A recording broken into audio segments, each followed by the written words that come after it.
Hello दोस्तों, welcome to our channel. आज का टॉपिक है अनंत स्पर्शी। चलिए हम डिस्कस करते हैं। ओके, अनंत स्पर्शी शब्द से ही पता चलता है अनंत में स्पर्श करने वाला। ठीक है। ओके, तो इससे क्या समझेंगे? अनंत क्या होता है? इन्फिनाइट। Okay, infinite.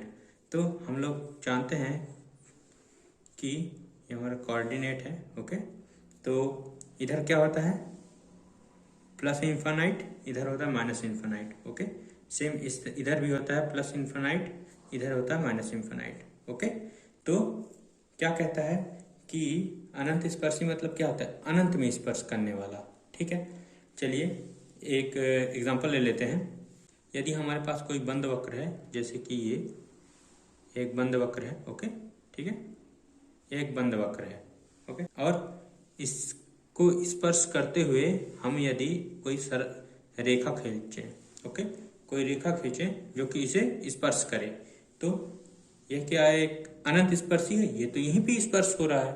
ओके, इसी प्रकार यदि हम दूसरे एग्जांपल देखें तो ये ओके, और फिर यदि हम यहाँ से कोई सरल रेखा खींचे, ओके, कोई रेखा लाइन खींचे, तो ये तो यहाँ पे स्पर्श हो रहा है, तो ये अनंत पे नहीं, यहीं पे हो रहा है स्पर्श। ओके, यदि हमारे पास कोई बंद वक्र है तो हमें अनंत स्पर्शी नहीं मिलेगा। हमें अनंत स्पर्शी के लिए एक खुला वक्र चाहिए। ओके, जैसे कि हम अभी समझ रहे हैं सिर्फ डायग्राम से। जैसे कि हमारे पास ये है, ठीक है, तो यदि हमारे पास कोई खुला वक्र है, जैसे कि यह एक खुला वक्र ही है। ओके, ठीक, जो कि अनंत तक जा रहा है, मतलब प्लस इन्फिनाइट तक जा रहा है। ओके, और इसी से यदि हम मूल बिंदु ये है, इससे कुछ दूरी पे हम एक रेखा खींच देते हैं जो कि इसे टच नहीं करती। सॉरी, ये यहाँ पे टच नहीं कर रही है और ये जा रही है, ये भी जा रही है, लेकिन अनंत में जाके प्लस इन्फिनाइट में जाके ये लोग कहीं ना कहीं स्पर्श तो करेंगे ही। ठीक है, इसीलिए ना अनंत स्पर्शी नाम है। ओके, तो हमें क्या समझ में आया? यदि हम मूल बिंदु से एक फाइनाइट दूरी पर यदि कोई रेखा है, तो और उसी की ओर यदि कोई वक्र भी है, ठीक है ना, तो वो एक दूसरे को स्पर्श नहीं कर रही हो, तो वो अनंत में जाके कहीं ना कहीं स्पर्श करती हैं, तो इसे ही हम अनंत स्पर्शी कहते हैं। चित्र से हमें यह समझ में आता है कि मूल बिंदु से एक निश्चित दूरी पर कोई सरल रेखा यदि स्थित है, ठीक है, और उसी की ओर एक वक्र हो। ओके, जैसे ये मूल बिंदु से दूरी है। ओके, एक ही दूरी पर है समझ लीजिए, तो इससे दूरी पर ये एक सरल रेखा है, इसी की ओर यदि हमारे पास कोई ये वक्र है। ओके, ये वक्र है, तो जो कि यहाँ पे स्पर्श नहीं कर रही है, तो ये अनंत पे जाके कहीं पे स्पर्श करती है, तो इसे ही हम अनंत स्पर्शी कहते हैं। ये प्लस इन्फिनाइट तक ही नहीं सीमित है, ये माइनस इन्फिनाइट तक भी हो सकता है। ओके, ये प्लस होता है, ये माइनस होता है। ओके, और ये भी प्लस इन्फिनाइट होता है, ये भी माइनस इन्फिनाइट। ओके, तो न केवल ये सिर्फ प्लस इन्फिनाइट तक ही होता है, ये माइनस इन्फिनाइट तक भी ये हो सकता है। जैसे कि यहाँ पे ये तो x के कोऑर्डिनेट पे है। ओके, तो ये y की साइड अगर होगा, यदि मूल बिंदु से एक समान दूरी पर ये एक सरल रेखा है। ओके, और यदि हम कोई वक्र लें जो कि हमारा ये है ऐसे, ओके, तो ये भी माइनस इन्फिनाइट में जाकर ही स्पर्श करेगा दोनों, ये कर्व भी और ये लाइन भी, मतलब ये वक्र भी और ये रेखा भी। ओके, तो चलिए हम इसे डेफिनेशन से समझते हैं। जैसा कि इसमें कहता है, परिभाषा कहता है, मूल बिंदु से परिमित दूरी पर स्थित एक सरल रेखा। जैसा कि हमने यहाँ पे देखा, मूल बिंदु से एक सरल रेखा जो कि a दूरी पर था। ओके, इसी प्रकार यहाँ पे ये b दूरी पर था। ओके, ठीक है, जिसकी ओर किसी वक्र को स्पर्श रेखा प्रवृत्त हो, मतलब देखो ये रेखा है, इसी पर एक वक्र का स्पर्श रेखा यहाँ से प्रवृत्त है ना, मतलब लगा हुआ है। जो कि यहाँ पे हमको अनंत तक जा रहा है, जो कि वहाँ पे टच करेगा, स्पर्श करेगा। ओके, जबकि स्पर्श बिंदु की मूल बिंदु से दूरी अनंत हो सके, जो कि इस बताया ना कि अनंत पे जाके टच करेगा तो वहीं पे उसका स्पर्श बिंदु होगा, तो उस वक्र की अनंत स्पर्श रेखा कहते हैं। अनंत स्पर्शी 3 प्रकार के होते हैं। पहला है क्षैतिज अनंत स्पर्शी। इसमें क्या है, देखिए मूल बिंदु से ए दूरी पर एक सरल रेखा जो कि हॉरिजॉन्टल है। ओके, हॉरिजॉन्टल सरल रेखा मतलब कि क्षैतिज सरल रेखा है। यह एक क्षैतिज सरल रेखा है जो कि इस वक्र के पैरेलल चल रहा है। ओके, समानांतर भी चल रहा है।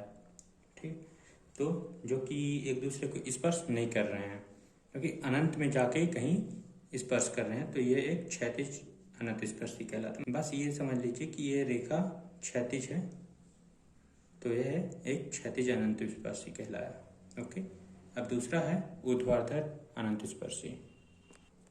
दूसरा है ऊर्ध्वाधर अनंत स्पर्शी मतलब वर्टिकल असिम्प्टोट्स। अब इसमें देखिए जो सरल रेखा है वह मूल बिंदु के ऊर्ध्वाधर दिशा में है, ठीक है ना, तो इसलिए इसे ऊर्ध्वाधर अनंत स्पर्शी कहते हैं, क्योंकि यह जो है वक्र और ये सरल रेखा अनंत में जाके कहीं एक दूसरे को स्पर्श करेंगे, इसीलिए यह एक ऊर्ध्वाधर अनंत स्पर्शी कहलाता है। तीसरा है परोक्ष अनंत स्पर्शी। परोक्ष अनंत स्पर्शी हमने क्या देखा, हमने जितने भी वो देखे उसमें क्या था, यह सरल रेखा क्षैतिज था, क्षैतिज दिशा में था मूल बिंदु के, तो इसे हम क्षैतिज अनंत स्पर्शी कहते थे, है ना। और यह कर्व भी क्षैतिज दिशा में ही जाके एक दूसरे को कर्व और रेखा एक दूसरे को स्पर्श करेंगे, इसीलिए यह क्षैतिज अनंत स्पर्शी कहलाया। और इसमें क्या था, मूल बिंदु के ऊर्ध्वाधर दिशा में वक्र भी था और रेखा भी था, सरल रेखा, और ऊर्ध्वाधर दिशा में अनंत में जाके कहीं पे एक दूसरे को स्पर्श करेंगे, इसीलिए यह एक ऊर्ध्वाधर अनंत स्पर्शी रहा। अब ये परोक्ष मतलब क्या होता है, टेढ़ा line. Okay, just like this. Okay, तो ये होता है परोक्ष। तो परोक्ष अनंत स्पर्शी मतलब ये एक परोक्ष लाइन है और यह एक कर्व है जो कि अनंत में जाके कहीं पे एक दूसरे को स्पर्श करेंगे। ओके, अब यहाँ पे देखा जाए, यदि हम देखें तो यहाँ पे इसे हम किससे डिनोट करेंगे, ये यहाँ पे x दिशा में है तो y बराबर प्लस माइनस ए इसका अनंत स्पर्श रेखा होगा। y दिशा में है ना, तो x equal to plus minus b, और इसका है तो ये परोक्ष अनंत स्पर्शी, तो इसका अनंत स्पर्शी रेखा y equal to M X plus C. इसी पे हम लोग सवाल करेंगे। ओके, चलिए पहला क्वेश्चन देखते हैं जिसे हम पहले मेथड से सॉल्व करेंगे। पहला क्वेश्चन है वक्र, इस वक्र का हमें अनंत स्पर्शियां ज्ञात करना है। ओके, सबसे पहले हम इसके वक्र को लिखेंगे। सबसे पहले हमारा काम होता है कि जो भी, यदि ये -1 यदि इधर होता तो +1 पे होता, तो हम लोगों को सबसे पहले काम यही होता कि हमको इधर राइट हैंड साइड में 0 बनाना होता, लेकिन इस पर बनाना नहीं पड़ा, यह पहले से ही था। ओके, अब क्या करते हैं, y के स्थान पे हमें mx प्लस सी पुट करना है। चलिए अब सबको खोलना है। हमने यहाँ स्क्वायर का mx प्लस सी के स्क्वायर का खोल दिया, यहाँ ये mx प्लस सी का होल क्यूब का यहाँ पे हम लोग प्रसार किए, और फिर यहाँ पे mx प्लस सी का होल स्क्वायर का यहाँ पे प्रसार किए। ओके, मतलब a प्लस बी का होल स्क्वायर वाले फार्मूले से हमने किया। ओके, और फिर ये एज इट इज यहाँ पे लिखे और फिर सबको मल्टीप्लाई करके यहाँ पे लिख लिया। अब इसको हम अरेंज करेंगे, यहाँ पे हम लोग अरेंज कर लिए। अब हम x के अलग अलग घातों के गुणांकों को, जैसे कि यहाँ पे x क्यूब का गुणांक ये है, x स्क्वायर का गुणांक ये यहाँ तक है, और x का गुणांक ये है। ओके, तो हम लोग इन्हें 0 के इक्वल में रख देंगे। लेकिन यहाँ पे सबसे अच्छी बात यह है कि हम x क्यूब और x स्क्वायर दोनों के गुणांकों से करेंगे, जिससे हमारा आंसर आ जाएगा। ओके, चलिए करते हैं। सबसे पहले x क्यूब के गुणांकों को 0 के बराबर में रखने पर हमने 0 के बराबर रख दिया। अब इसे थोड़ा और सॉल्व कर लेते हैं। यदि हम इससे एक कॉमन लें तो 1 प्लस 2m, इससे यदि हम m स्क्वायर यदि हम कॉमन लें तो 1 प्लस 2m बचेगा। ओके, तो हम लोगों को मिलेगा 1 माइनस m स्क्वायर और 1 प्लस 2m इक्वल टू 0।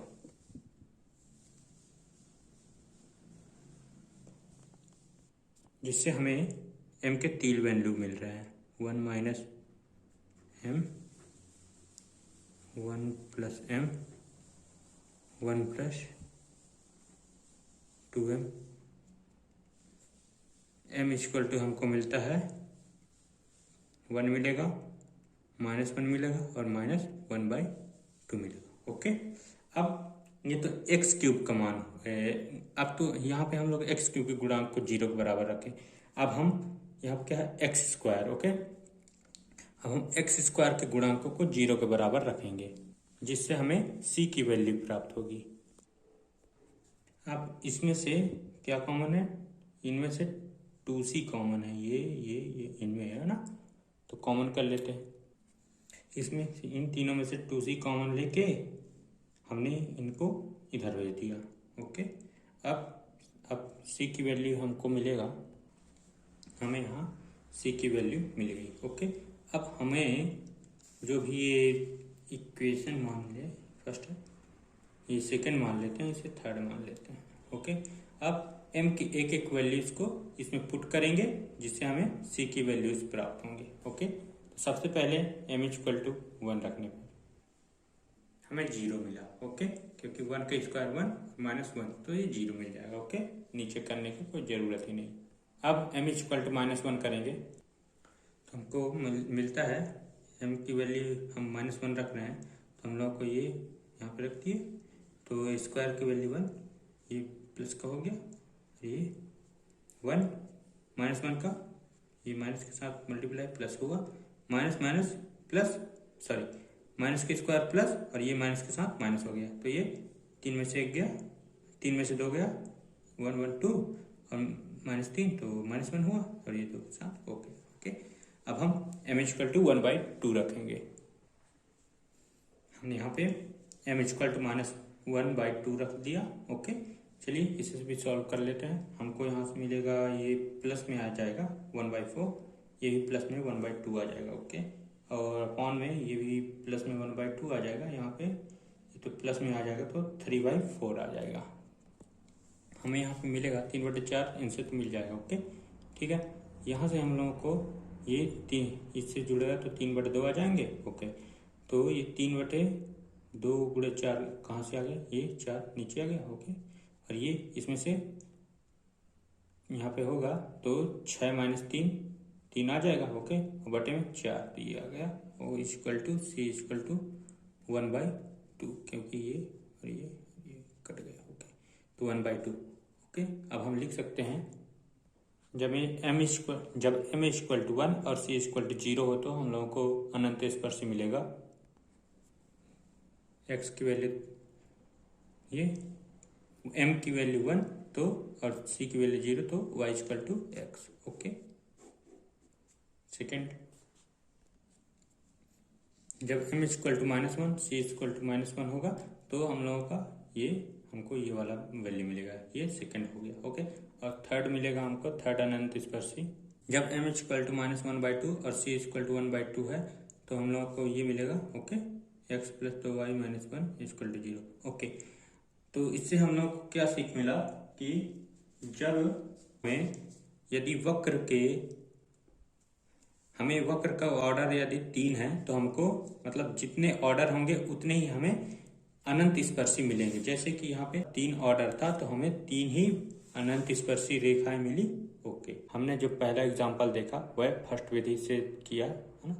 अब हम सेकेंड मेथड का यूज करके दूसरा क्वेश्चन सॉल्व करेंगे, जो कि पहले हम उस मेथड के बारे में डिस्कस करेंगे, जिसका कार्यविधि अभी हम लिखेंगे। कार्यविधि कहता है कि हमको जो भी वक्र दिया होगा उसमें हम सबसे पहले x बराबर 1 रखेंगे और y बराबर m रख के हमें जो वैल्यूज मिलेंगे उसे हम फाई nm कहेंगे, जिसमें n जो है नंबर ऑफ ऑर्डर होगा उस वक्र का, ठीक है।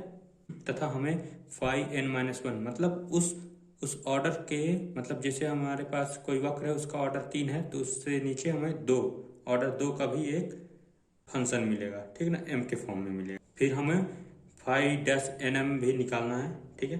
अब हम फाई एन एम को 0 के बराबर में रखकर m की वैल्यूज निकालेंगे, ठीक है ना।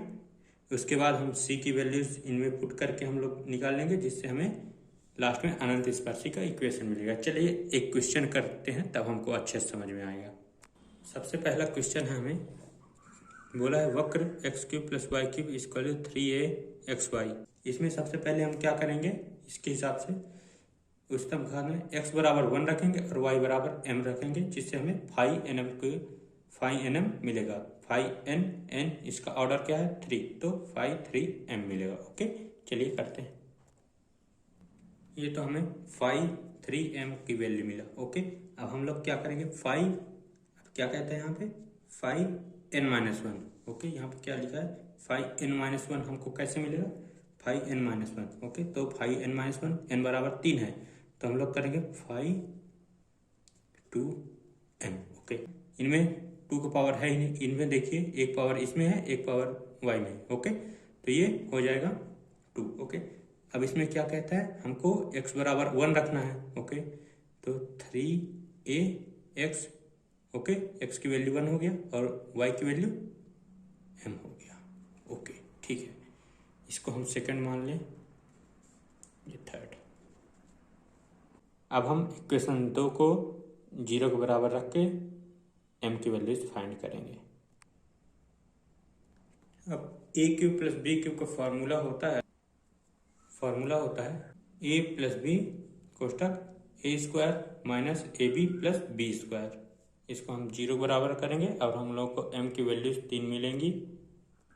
हमने सबसे पहले 1 प्लस m को 0 के बराबर रखा तो हम लोग को m की वैल्यू -1 मिला। ओके अब हम इस पार्ट को 0 के बराबर रखेंगे तो हम लोगों को मिलेगा सीधाचार्य फार्मूला का हम यूज करेंगे तो हम लोगों को मिलेगा, यहाँ पे हम लोगों को क्या मिला था, यहाँ पे ये सब की वैल्यू 1 1 है तो हम लोग को 1 1 किए। ओके एक चाहे b का वैल्यू हो, चाहे a का वैल्यू हो, चाहे c का वैल्यू हो। ओके तो लेकिन यहाँ पे -1 था तो यहाँ पे +1 हो गया। ओके ठीक है, जिससे हम लोगों को मिलेगा m इक्वल टू, यहाँ पे हम लोग -3i हुआ। ओके 4 में से 1 गया तो -3 आई, तो -1 किसकी वैल्यू होती है आई स्क्वायर की। ओके तो हम लोग आई स्क्वायर की जगह में हम लोग अंडर रूट से बाहर निकाल दिए तो आई हो गया। ओके तो हम लोगों का ये 2 वैल्यूज ही होगी, ये एक प्लस में है और एक माइनस में है, तो हम लोगों का 3 वैल्यूज मिले हैं, m equal to -1, m equal to 1/2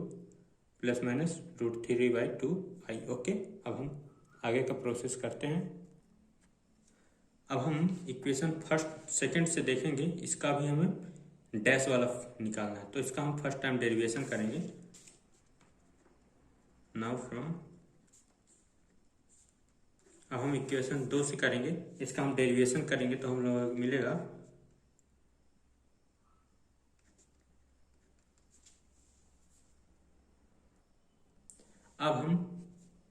अब हम ये तो निकाल लिए, ठीक है ना। अब हमें c की वैल्यू निकालना है इस फॉर्मूले के बेस पे, ठीक है ना। अब हम इसको ही करते हैं,